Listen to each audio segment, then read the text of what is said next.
10 साल बाद ये देश चुनाव के मुहाने पर आकर खड़ा है और आशा ये की जा रही थी कि चुनाव आएगा तो जो सत्ताधारी दल है भारतीय जनता पार्टी, उनका नेतृत्व प्रधानमंत्री अपना रिपोर्ट कार्ड दिखाएंगे, डंके की चोट पर अपनी 56 इंच की तथाकथित छाती को पीटेंगे और कहेंगे ये मैंने काम किया है, इस पर मुझे वोट दीजिए। पर यहां तो एंटी क्लाइमैक्स हो गया। चुनाव के मुहाने पर आकर देश खड़ा है, चुनाव की दहलीज पर आकर देश खड़ा है। प्रधानमंत्री मोदी अपना काम तो भूल जाइए, प्रधानमंत्री मोदी को सिर्फ और सिर्फ हमारा ये मैनिफेस्टो, हमारे इस न्याय पत्र के अलावा कुछ सूझ ही नहीं रहा है। जो बोल रहे हैं हमारे न्याय पत्र से बोल रहे हैं, तो पहले तो आप सब प्रबुद्ध मूर्धन्य पत्रकारों के सामने मैं वाकई में हाथ जोड़कर नरेंद्र मोदी जी का शुक्रिया अदा करती हूं, थैंक यू मोदी जी कहती हूं। आपने इतनी चर्चा हमारे घोषणा पत्र की कर दी कि बिना हींग लगे ना फिटकरी, रंग चोखा आ रहा है, हर व्यक्ति हमारा मैनिफेस्टो पढ़ रहा है, लाखों डाउनलोड हो रहे हैं और कुछ बातें जो उन्होंने उसके बारे में कही है उसकी अभी मैं यहां पर कलई खोलनी जरूरी समझती हूं। लेकिन वो करने से पहले मैं कुछ बातें जो प्रमुखता से हमारे घोषणा पत्र में है उस पर चर्चा करूंगी। हम लोग अपनी बात पहले करते हैं। 10 साल सत्ता में रहने के बाद अगर कांग्रेस को ही कोसना था, अगर नेहरू का ही नाम लेना था, अगर इंदिरा जी को ही कोसना था, तो सत्ता में झुंझुना बजा रहे थे क्या मोदी जी? इसलिए पहले हम अपनी बात करेंगे, हमारा ये मैनिफेस्टो और ये कैसे तैयार हुआ।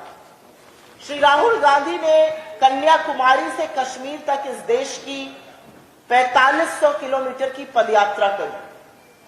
वो इस देश के हर वर्ग से, महिलाओं से, पुरुषों से, युवाओं से, बुजुर्गों से, सैलरीड क्लास से, बिजनेसमैन से, हर जात, हर संप्रदाय, विभिन्न भाषाएं बोलने वाले लोगों से मिले।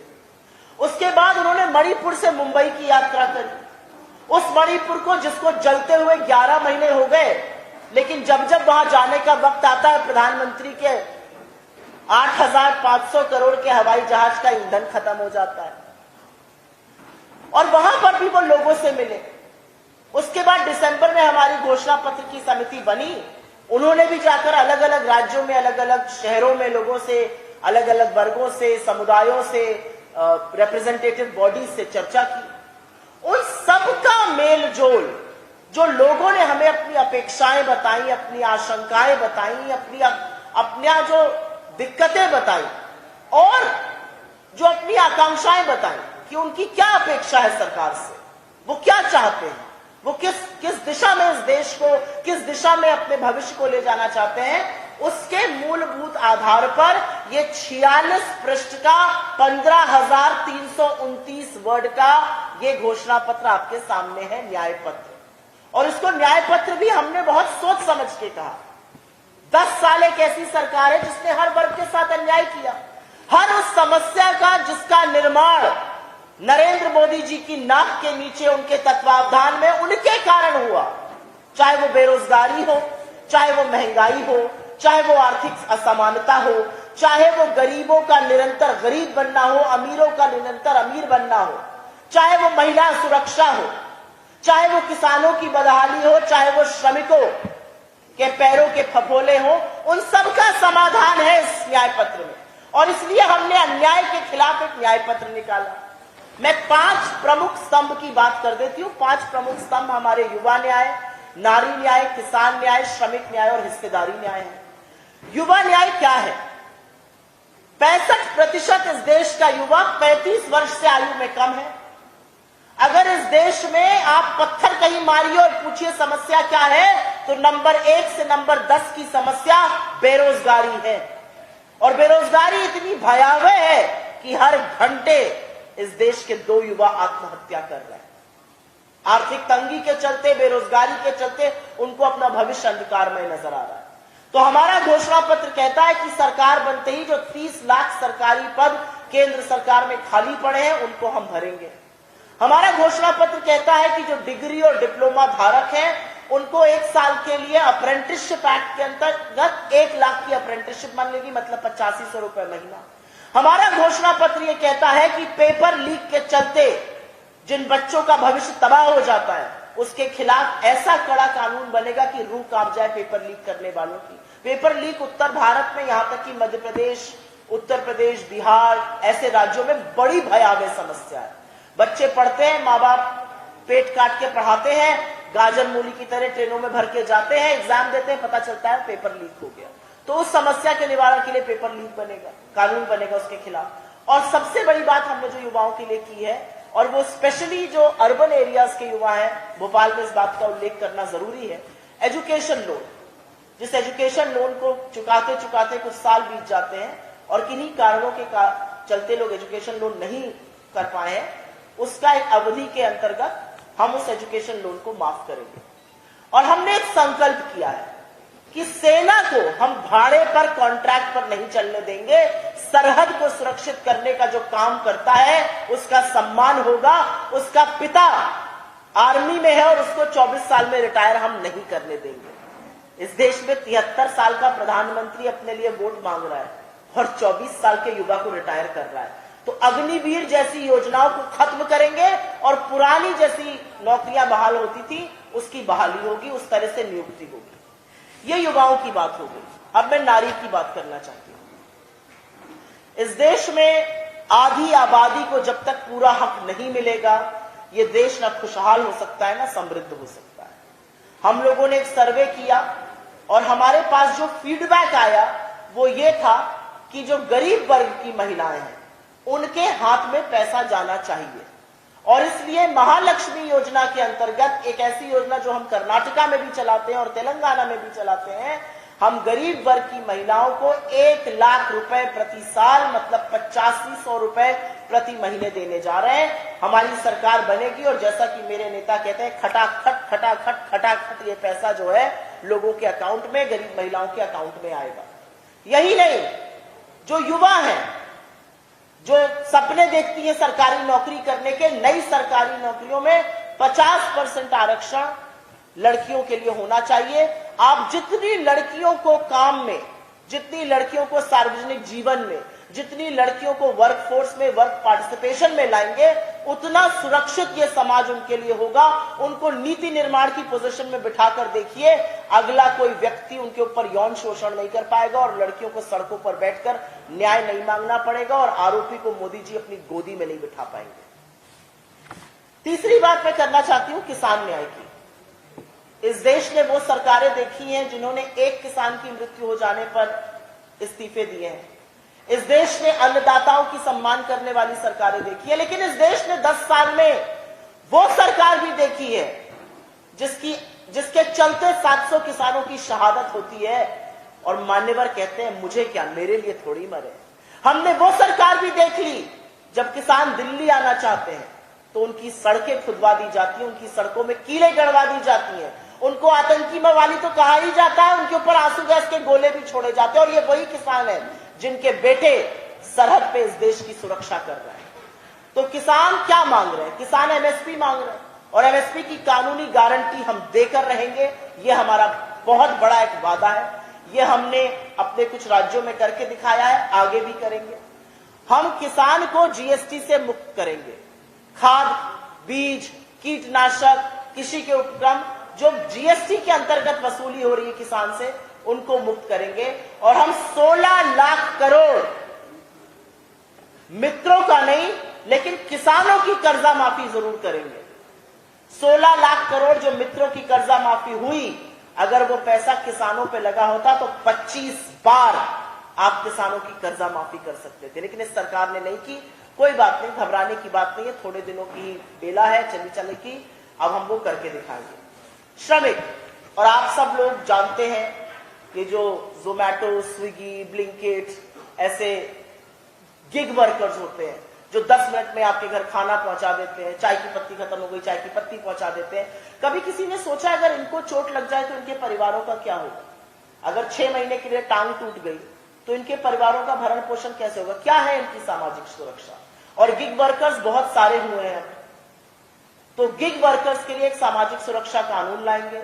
जिस मनरेगा से हमने ग्रामीण भारत की तकदीर और तस्वीर बदल दी, उसका न्यूनतम मानदेय 400 रुपए करने जा रहे हैं। और 25 लाख की एक हेल्थ योजना, एक हेल्थ बीमा योजना जैसी राजस्थान में हम चलाते हैं, जो हमने शुरू करी थी, अभी भी चल रही है, उसको जरूर लाएंगे, जिसमें इलाज, दवाई, टेस्ट, डायग्नोस्टिक सब हो सके। और अंत में मैं जरूर बात करूंगी हिस्सेदारी की। हिस्सेदारी क्या है? हिस्सेदारी के बारे में बड़ा भ्रम भी फैलाया जा रहा है। हिस्सेदारी को लेकर खासे परेशान है मोदी जी, वही एक मैनिफेस्टो में हमारे उनको बात दिख रही है। क्या है हिस्सेदारी? हिस्सेदारी दलित, वंचित, शोषित, आदिवासी, पिछड़ों, जो हाशिए पर लोग हैं, उनको सम्मान मिले, उनको आगे आने का मौका मिले, ये तो है ही। लेकिन हिस्सेदारी का एक बहुत बड़ा पहलू जिस पर भ्रमित किया जाता है वो ये भी है कि सामान्य वर्ग के जो गरीब है, जो हाशिए पर है, उनको भी न्याय मिले, उनको भी कानूनी सुरक्षा मिले, उनके भी लोगों को राहत मिले। और इसीलिए हिस्सेदारी जरूरी है। अगर आपकी भगवान न करे टांग में चोट आ जाए तो डॉक्टर प्लास्टर चढ़ाएगा या क्रेप बैंडेज से इलाज करेगा या सिर्फ फिजियोथेरेपी कराएगा, इसका पता एक्सरे से चलता है। और वही एक्सरे है ये। और इस एक्सरे का नाम सुनकर हाड़ कांप गई है नरेंद्र मोदी जी की। जब एक्सरे करेंगे तभी पता चलेगा ना, हेयरलाइन फ्रैक्चर हुआ है, हड्डी पूरी टूटी है, लिगामेंट रप्चर हुआ है, वही है ये एक्सरे। अभी तो हमने ये कहा ही नहीं है हम आगे क्या करेंगे, उसके बावजूद परेशान है। तो हिस्सेदारी बिल्कुल होनी चाहिए। 80-85% आबादी और रिप्रेजेंटेशन 4-5% सेंट्रल यूनिवर्सिटीज में, IITs में, IIMs में। क्या एक वर्ग इस देश का कमतर है? बिल्कुल नहीं। लेकिन क्या उस वर्ग को आगे आने का मौका मिलना चाहिए? बिल्कुल मिलना चाहिए। क्या इस देश में अमीरों और गरीबों के बीच की बढ़ती खाई को पाटना चाहिए? बिल्कुल पाटना चाहिए। और उसके बारे में जो भ्रम फैलाया जा रहा है, अब मैं उस पर चर्चा कर लेती हूं। प्रधानमंत्री मोदी ने जब अपना इलेक्शन प्रचार शुरू किया तो उनको हमारे मैनिफेस्टो में मुस्लिम लीग की छाप नजर आई। और कुछ बातों को खुद से बोल देना चाहिए, मैं आपके सवालों का इंतजार भी नहीं करूंगी। 46 पृष्ठ का ये मैनिफेस्टो है, 15,329 शब्द हैं। हमारी वेबसाइट पर चले जाइएगा, चाहिए तो PDF अंग्रेजी हिंदी दोनों का भेज देते हैं, Ctrl F करिएगा। अगर मुस्लिम शब्द सुनाई देगा तो भोपाल में मुझे आइंदा से प्रेस कॉन्फ्रेंस करने की अनुमति आप लोग मत दीजिएगा। अगर एक भी मुस्लिम शब्द, मुस्लिम लीग शब्द आपको इसमें दिख जाए, और अगर नहीं दिखेगा तो अगले बीजेपी नेता को जरूर बोलिएगा कि इसमें ढूंढ कर वो शब्द दिखाए। उनको मुस्लिम लीग की छाप नजर आ रही है, इसमें मुझे युवाओं की छाप नजर आती है, इसमें किसानों की छाप नजर आती है, इसमें श्रमिकों की छाप नजर आती है, इसमें गलवान के उन 20 शहीदों की छाप नजर आती है जिनके लिए मोदी जी कहते हैं कोई घुसा हुआ नहीं है। इसमें उन 2 किसानों की छाप नजर आती है जो हर घंटे आत्महत्या कर रहे हैं। इसमें उन महिलाओं की छाप नजर आती है जो आपसे न्याय मांगती है। इसमें मुझे हाथरस की गुड़िया की छाप नजर आती है जिसको 2:30 बजे रात को जला दिया गया। मुझे इसमें इस देश की छाप नजर आती है, विभिन्न भाषाएं बोलते हुए लोगों की छाप नजर आती है, अलग अलग संस्कृति के लोगों की छाप नजर आती है, अलग अलग वेशभूषा की छाप नजर आती है, लेकिन वो सारे दिल हिंदुस्तान के लिए धड़कते हैं, उनकी छाप नजर आती है। तो ये जो कुत्सित प्रयास उन्होंने किया, चिपका नहीं, आगे बढ़ गए। आगे बढ़ के क्या बोला? अब एक नया भ्रम फैलाया है, ये नया आया है मार्केट में। कांग्रेस आपसे आपका पैसा ले लेगी और वो बांट देगी। 55 साल से कांग्रेस सत्ता में है, और एक बात शायद प्रधानमंत्री जी को नहीं कहनी चाहिए थी, बहुत कुछ कह दिया उन्होंने 10 साल में अपने पद की कोई खास गरिमा तो रखी नहीं है, तो उनसे कोई ऐसी अपेक्षा भी नहीं थी कि ये चुनाव आएगा और उनके मुंह से फूल झड़ेंगे। एक शब्द उनको नहीं यूज करना चाहिए था। और एक ब्याहता होने के नाते मैं ये जरूर कहूंगी, मंगलसूत्र उनको नहीं बोलना चाहिए था। अगर दाम्पत्य के सूत्र की आप इज्जत और सम्मान नहीं करते हैं तो आप मंगलसूत्र को नहीं समझ सकते हैं। मंगलसूत्र एक सोने की चेन नहीं है, मंगलसूत्र वो प्रतीक है दाम्पत्य के उस सूत्र का जिसको ब्याहता पहनती है और जीवन पर्यंत एक विवाह के संबंध में बंधती है। हम उस देश के लोग हैं जहां की संस्कृति कहती है डोली आती है और अर्थी उठती है। आप मंगलसूत्र के नाम पर झूठ बोलेंगे। 55 साल से कांग्रेस सत्ता में रही, हमने तो किसी का पैसा लेकर किसी और को नहीं दिया। 55 साल से कांग्रेस सत्ता में रही, हमने 27 करोड़ लोगों को गरीबी की सीमा रेखा से निकाला, लेकिन क्या किसी की जेब से एक नया रुपया निकाला? हमने गरीबों को अमीर बनाया, गरीबों को गरीबी से निजात दिलाई, हमने अमीरों को और भी अमीर बनाया। यह सच है कि कांग्रेस की सरकार में छोटे लघु मध्यम उद्योग मल्टीनेशनल्स बने, कांग्रेस की सरकार में लखपति करोड़पति बने, कांग्रेस की सरकार में 27 करोड़ लोग जो गरीबी की सीमा रेखा के नीचे थे उनको हमने ऊपर उबारा। और ये कैसे किया? ये सही नीतियां, सही नीति निर्माण से, सही नियत से हमने ये करके दिखाया। एक छोटी लकीर को छोटा करने के लिए उसको मिटाने की जरूरत नहीं है, उसके सामने लंबी लकीर खींच देना जरूरी होता है। और लंबी लकीर खींची जाती है सही नीति निर्माण से। क्या समस्या है मोदी जी को? क्या समस्या है उनको हमारे इस मैनिफेस्टो से? अगर हम गरीबों के हक की बात करते हैं तो क्यों उनके पेट में दर्द होता है? क्योंकि मोदी जी ने 2 हिंदुस्तान बनाए हैं, 2 भारत बनाए हैं। एक भारत जहां पर उनका मित्र 1600 करोड़ रुपए दिन के कमाता है, और एक दूसरा भारत जहां पर किसान 27 रुपए दिन के कमाता है। एक भारत जहां पर चकाचौंध ही चकाचौंध है, जहां पर जब शादी ब्याह होता है तो वो पेपराजी और दुनिया के वो लोग आते हैं कि आपकी आंखें फटी रह जाए। और एक वो भारत 20% जहां की आबादी 46 रुपए रोज पर अपनी गुजर बसर करने को मजबूर है। अगर आप मार्केट में चले जाइए 2 ठंडी पानी की बोतलें ना मिले 46 रुपए में। 2 भारत जहां पर G20 के नाम पर स्वांग रचा जाता है और उसी दिल्ली शहर में गरीबों को ढकने के लिए पर्दे लगाए जाते हैं। 2 भारत जहां पर अपने मित्रों के लिए नीति निर्माण किया जाता है और जुमला दिया जाता है कि हवाई चप्पल वाला हवाई जहाज से चलेगा। असलियत यह है हवाई चप्पल वाले को आपने ट्रेन में चलने से दूभर कर दिया है। पिक्चरें देखिए, फोटोज जो आजकल आ रही हैं, लड़के बच्चे युवा स्त्री पुरुष ट्रेन के डिब्बे तो छोड़ दीजिए, ट्रेन के टॉयलेट में भेड़ बकरी की तरह बैठकर चलने को मजबूर है। रेलवे को तबाह करने का काम आपने किया है। क्या किया आपने गरीबों के लिए? 5 करोड़ राशन दिया है मैंने, ये बड़ी उपलब्धि है आपकी। आप मेरे देश को इस कगार पर ले आए कि अगर 80 करोड़ को ना दीजिए तो वो भूखे मर जाएंगे। और वही लोग जब कहते हैं राशन तो ठीक है, रोजगार की बात करो तो आप मुंह फेर लेते हैं। दिक्कत क्या है? क्यों पेट में दर्द होता है गरीबों की बात करने पर? आज असलियत यह है कि गरीब विरोधी नरेंद्र मोदी जी ने अपना चेहरा पूरे विश्व के सामने और दुनिया के सामने दिखा दिया है। अगर वो गरीब विरोधी ना होते तो वो सिर्फ और सिर्फ बताएं और हां या ना में जवाब दें। क्या आप गिनती करने का, क्या आप सामाजिक और आर्थिक गिनती करने का समर्थन करते हैं या उसका विरोध करते हैं? अगर हिम्मत है और अगर उस 56 इंच की छाती में चूहे का कलेजा नहीं है तो जरूर बताइएगा ये कि क्या आप जातिगत जनगणना के खिलाफ हैं या उसका समर्थन करते हैं? सदन में कहते हैं मैं समर्थन करता हूं, इलेक्शन रैली में बरगलाते हैं। ये किस तरह की बातें हैं? क्या भाषा बोल रहे हैं मोदी जी?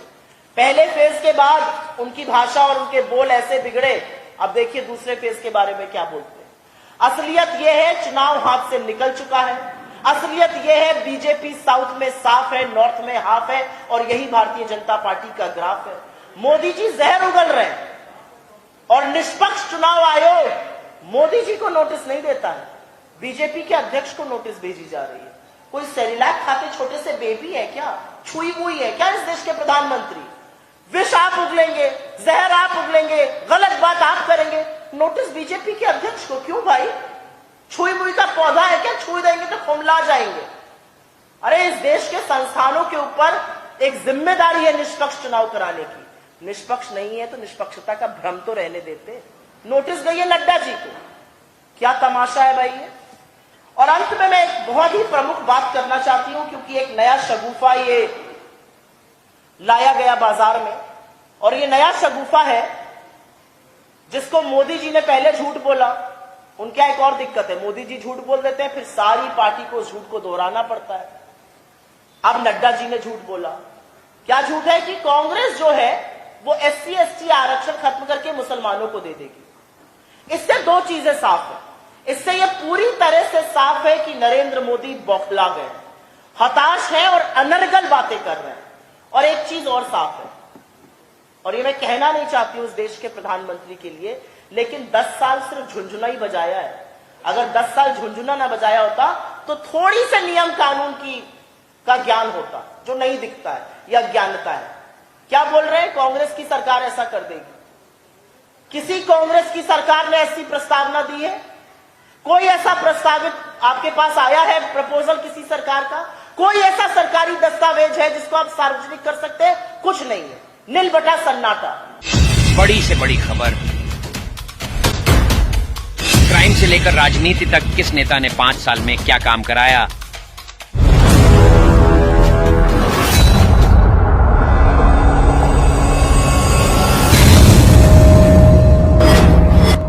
मिलेगी सबसे पहले हर खबर चेंजिंग फ्यूचर न्यूज पर, जो बदलेगा आपका